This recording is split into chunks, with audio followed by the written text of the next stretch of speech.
morning to my dear students. Welcome back to Atma Green School, Jai Swami Narayan. Today class 7th, book history, lesson number 8. Okay students, we were supposed to do from the page number 118 और मैंने आपसे कहा था कि आप ये पढ़ना okay, Baba Guru Nanak के बारे में. That is page 118. The number of Baba Guru Nanak's followers increased to the 16th century under his successors. Actually Guru Nanak जब आए थे 15th और 16th सेंचुरी में, लोग बहुत ज़्यादा उनको मानने लग गए थे. उनके टीचिंग्स, उनके बहुत फॉलोअर्स बन गए थे. They belong to a number of castes, but traders, agriculturists, artisans, craftsmen predominated. This may have something to do with Guru Nanak's insistence that his followers must be householders and should adopt productive and useful occupations. They were also expected to contribute to the general funds of the community of followers. मतलब इतने ज़्यादा कि not only, मतलब आप ये नहीं कह सकते थे खाली एग्रीकल्चरिस्ट, जो इंडस्ट्रीज थे, ट्रेडर्स थे, आर्टिजन्स थे, क्राफ्टमैन, वो भी पूरी तरह से मतलब कि फॉलोअर्स उनके बन गए थे और दैट इज कंट्रीब्यूट करते थे. वो जनरल फंड्स में कंट्रीब्यूट करते थे. जो भी इनके पास होता था वो फंड्स में कंट्रीब्यूट करना चाहते थे. By the beginning of the 17th century the town of Ramdaspur, Ramdas, that is Amritsar, जैसे आज अमृतसर कहते हैं, पहले it was Ramdaspur, had developed around the central gurdwara called Harmandar Sahib ji. We called it Golden Temple. It was virtually self-governing and modern historians refer to the early 17th. Self-governing यानी कि वो जो उस टेम्पल के आसपास थे गुरुद्वारा के, वही उस गुरुद्वारे की देखरेख करते थे. In the early 17th century, Sikh community as a state within the state. The Mughal Emperor Jahangir looked upon them as a potential threat and he ordered the execution of Guru Arjan in 1606. मतलब अमृतसर यानी पूरी 99%, आप चलो बोल दो 100% Sikh community है, पूरा Sikh community है. तो जो औरंगजेब थे उस टाइम भी सिख कम्युनिटी ही थी अमृतसर में, और वही लोग इसकी टेम्पल की देखरेख करते थे. तो उस टाइम जो जहांगीर थे उन्होंने सोचा कि ये तो हमारे लिए एक थ्रेट है, मतलब ये सिख कम्युनिटी. तो उन्होंने गुरु अर्जन देव जी को मारने का सोचा, एग्जीक्यूट कर. The Sikh movement began to get politicized in the 17th century, a development which culminated in the institution of the Khalsa by Guru Gobind Singh Ji in 1699. The community of the Sikhs called the Khalsa Panth become a political entity. Okay ना, देखो हर एक cast है, जो भी एक cast है, एक political भी वो बनती है. The changing historical situation during the 16th and 17th centuries influenced the development of the Sikh movement. The ideas of Baba Guru Nanak had a huge impact on this development from the very beginning. He emphasized the importance of the worship of one God. उनका कहना था एक Omkar. Okay, that is एक ओंकार, यानी भगवान एक ही है. वो तो हमने इस दुनिया में आकर ये कास्ट क्रीड ये सब बनाया, वरना एक ही भगवान है, एक ओंकार. He insisted that caste, creed or gender was irrelevant for attaining liberation. मतलब कि आपको अगर भगवान को पाना है तो ये कास्ट, क्रीड, जेंडर, इन सबको अवॉइड करना पड़ेगा, यानी इनको अलग करना पड़ेगा, यानी इनसे दूर रहना पड़ेगा. अगर आपको वननेस अटेन करनी है, भगवान को अटेन करना है, तो इन सब चीज़ों से दूर रहना है. किसी की बुराई करना, जेलस करना, किसी के बारे में बात करना, क्रिटिसाइज करना, ओके, वो बंदा भगवान के नजदीक नहीं रह सकता है. His idea of liberation was not that of a state of inert bliss, but rather the pursuit of active life with a strong sense of social commitment. कि मतलब लोगों का अच्छा सोचना, किसी के बारे में बुरा नहीं सोचना, किसी के बारे में बातें नहीं करना, बुरी बात नहीं करना, जेलस नहीं होना, अगर जितना हो सके उतना लोगों का भला करना. Okay, so he himself used the terms Naam, Dan and Isnan for the essence of his teaching, which actually meant right worship, welfare of others and purity of conduct. His teachings are now remembered as Naam Japna, Kirat Karna and Vand Chakna. भगवान जी का नाम लो, अच्छे काम करो और जितना हो सके मिल बांट कर खाओ, which also underlined the importance of right belief and worship, honest living and helping others. Thus, Baba Guru Nanak's idea of equality has social and political implications. This might partly explain the difference between the history of the followers of Baba Guru Nanak and the history of the followers of the other religious figures. मतलब इसका मतलब है कि बाबा गुरु नानक जी की history को पढ़ो, समझो और बाकी रिलीजियस की हिस्ट्री और आपको पता चल जाएगा कि क्या सोच है सबकी, क्या डिफरेंस है, हमने क्या सीखा इनसे और हमने क्या सीखा दूसरे रिलीजियस फॉलोअर्स से. Okay, and the history of the followers of the other religious figures of the medieval centuries like Kabir, Ravidas and Dadu, whose ideas were very similar to those of the, क्योंकि ये जितने भी थे कबीर, ये ऐसे followers थे बाबा गुरु नानक देव जी के कि ये उनके रास्ते पे चलते थे. मतलब ऐसे लगेगा ही नहीं कि दूसरे रिलीजियस के लोग हैं, इनकी हिस्ट्री दूसरी होगी, नहीं, आपको सिमिलर लगेगा क्योंकि इन्होंने वो 15th-16th सेंचुरी के जो बाबा गुरु नानक थे उनको एक्सेप्ट किया था. उनके ऐसे फॉलोअर थे कि उनके ही राह पे चलते थे, उनके ही टीचिंग्स प्रीचिंग्स लोगों की तरफ फैलाते थे, स्प्रेड करते थे. Okay, then I will give you 2 minutes. Just read this page number 119, this blue box, Martin Luther and the Reformation. Just read this. देखो ये सब आपके सिर्फ इंफॉर्मेशन के लिए general, it is not for you to study it. Just read it.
Okay, so that was just a general for you to read.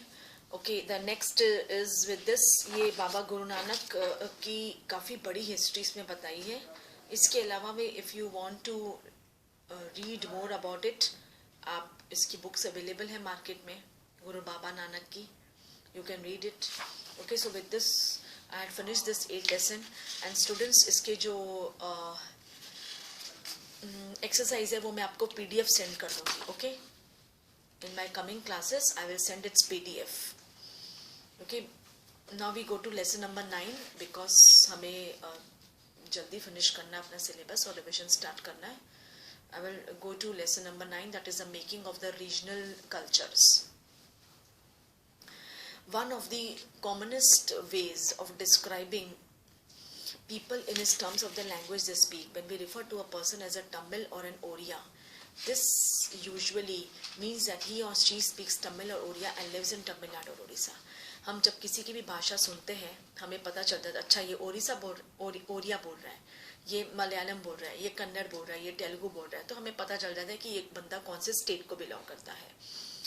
We also tend to associate each region with distinctive kinds of food, clothes. तो हम difference कर सकते हैं. मद्रासी के घर में तो obvious है डोसा इडली सांभर यही ज़्यादा बनता है, राइट. राजस्थानी की अलग स्पेशलिटी, किसी और की अलग स्पेशलिटी.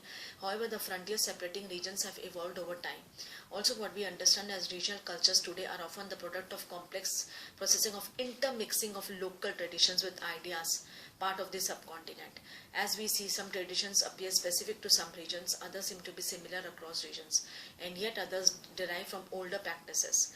कुछ है जो मॉडर्न टाइम को मान रहे हैं, कुछ है जो अभी भी पुराने कल्चर को, उनका स्टाइल ऑफ फूड क्लोथ्स अभी भी वैसा ही है. आप कहीं जाओगे ना तो कुछ लोग तो मॉडर्न के हिसाब से चेंज हो चुके हैं, लेकिन कुछ है जो अभी भी they are stick to their old cultures.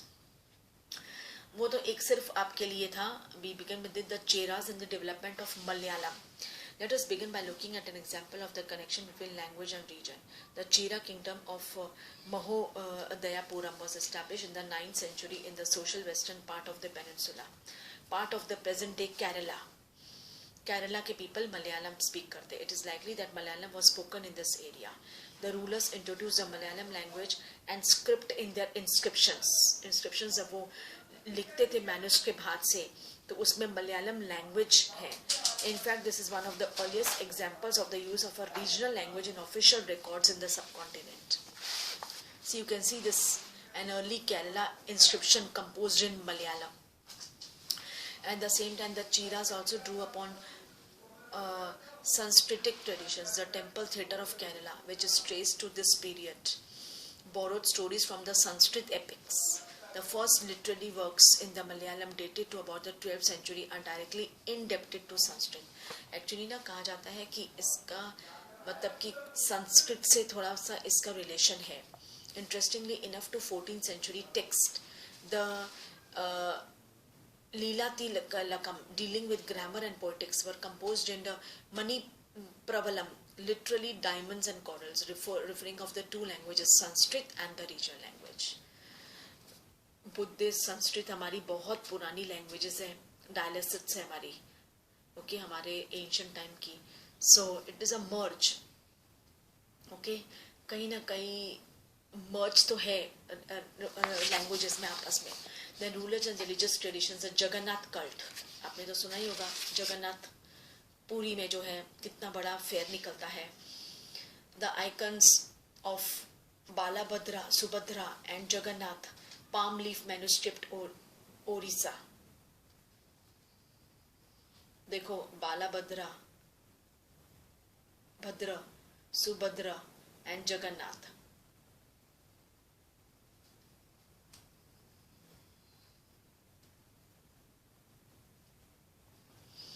In other regions, regional cultures grew around religious traditions. The best example for this process is the cult of Jagannath, literally Lord of the world, named Vishnu at Puri, Orissa.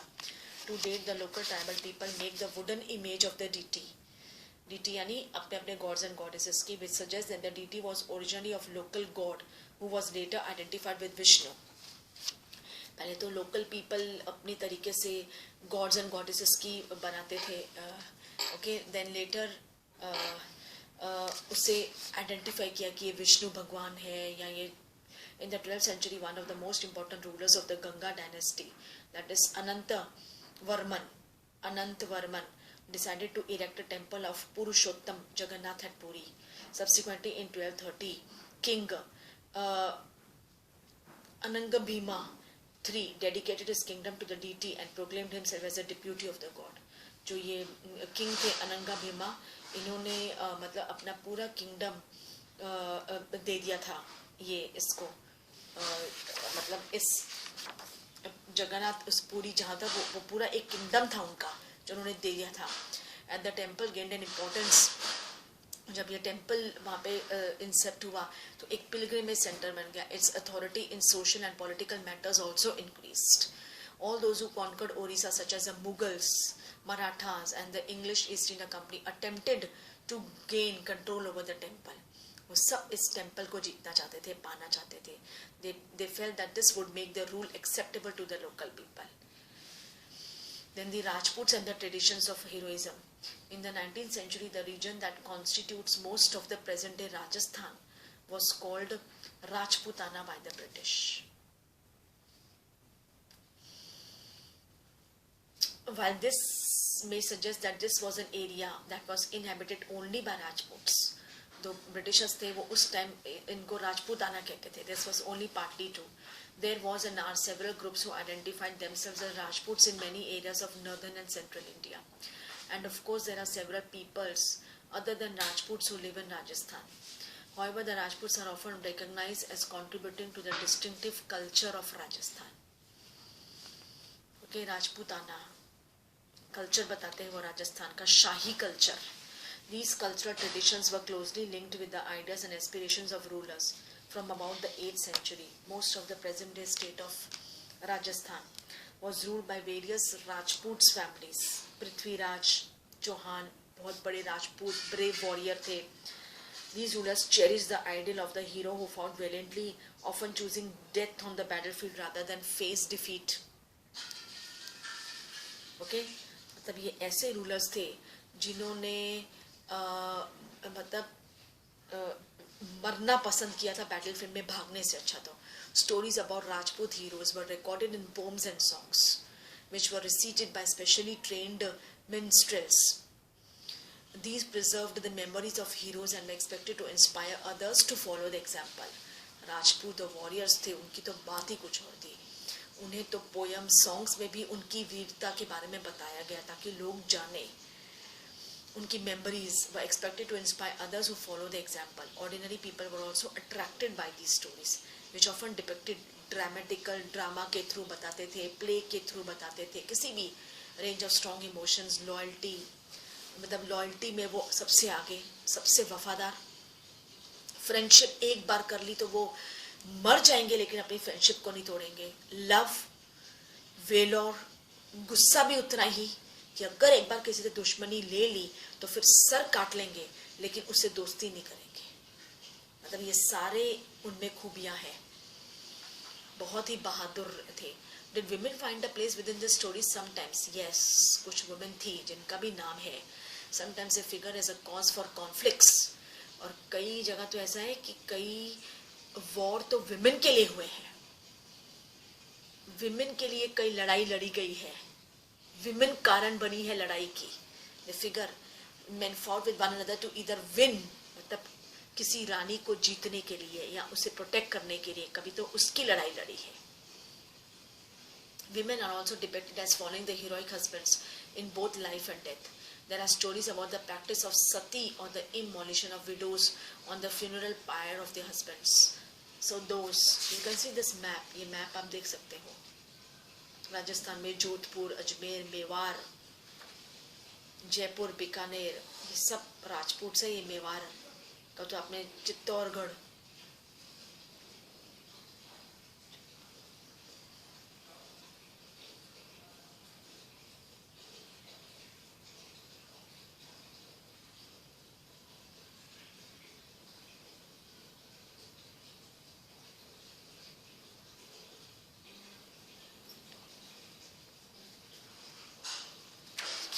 so those who followed the heroic ideal often had to pay for it with their lives.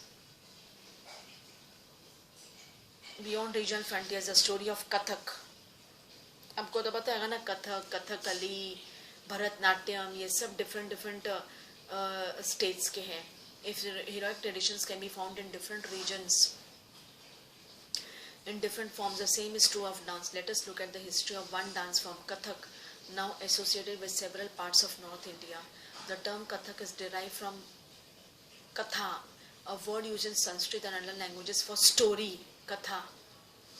The Kathaks were, ये भी कथक भी actually story है. पूरी story के जरिए ये dance form है. तो कथा, The Kathaks were originally a caste of storytellers in temples of North India who embellished their performances with gestures and songs.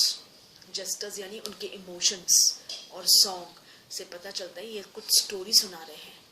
गुस्से में तो उनका फेस एक्सप्रेशन गुस्से का पता चल जाता है आपको. जैसे हम देखने जाएंगे हमें तो समझ ही नहीं आएगा, तो हम उनके खाली एक्सप्रेशन से पता कर सकते हैं. A caste of storytellers in the temples of North India who embellished their performances with gestures and songs. Kathak began evolving into a distinct mode of dance in the 15th and 16th centuries.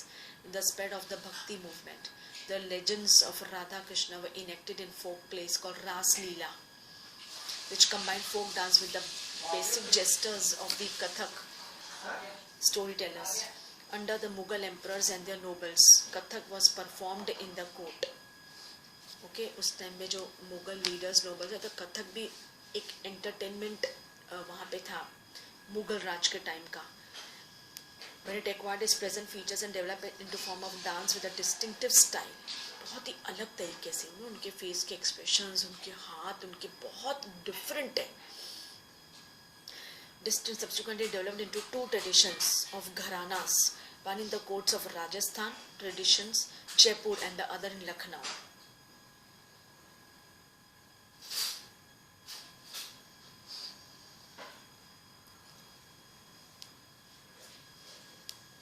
Under the patronage of Wajid Ali Shah, the last Nawab of Awadh, it grew into major art form.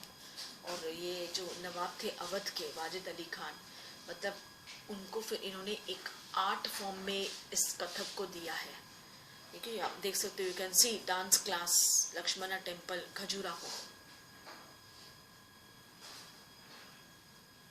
By the third quarter of the 19th century, it was firmly entrenched as a dance form not only in these two regions, but in the adjoining areas of present-day Punjab, Haryana, Jammu Kashmir, Bihar and Madhya Pradesh. Emphasis was laid on intricate and rapid footwork, elaborate costumes as well as on the enactment of stories. Okay students, so up till here page number 126 तक आप पढ़ना. In my next class I will continue from page number 127. बहुत ही interesting lesson है, ज़्यादा hard नहीं है. Okay, and I will continue from page number 127 in my next class.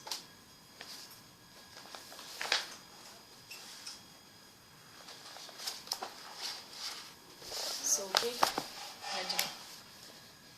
so please do read the lesson जहाँ तक मैं आपको करा रही हूँ. Please read up till here and I will continue in my next class.